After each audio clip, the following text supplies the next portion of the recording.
প্রতিবেদন, সেই পাঠ প্রতিবেদন প্রতিটি মঞ্চে গিয়েছে, সেখানে আপনারা হস্তাক্ষর করবেন।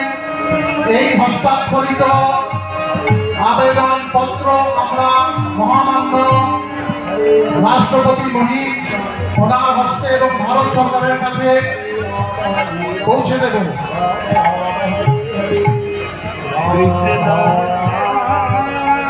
নমস্কার।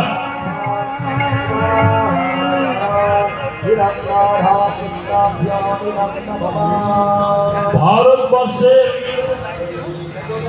ভারত আত্মা বিশ্বাত্মা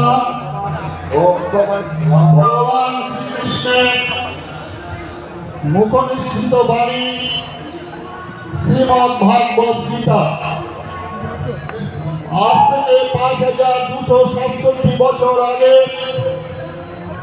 ভারতবর্ষের কুরুক্ষেত্রের প্রাঙ্গণে যে যুদ্ধ সৃষ্টি হয়েছিল, আজকে সেই ধর্মক্ষেত্রে কুরুক্ষেত্রে সমবেত আজ উৎসব। আজকে আমরা সমবেত হয়েছি এই ভারতবর্ষের শ্রীমদ্ ভাগবত গীতা বিশ্বের সমস্ত মানবের কল্যাণার্থে আজও প্রচারিত হচ্ছে।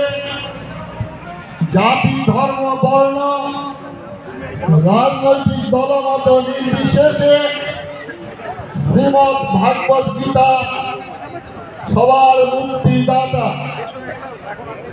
আজকে এই পুণ্যভূমি, ধর্মভূমি, মহাপ্রভুর পবিত্র জন্মভূমিতে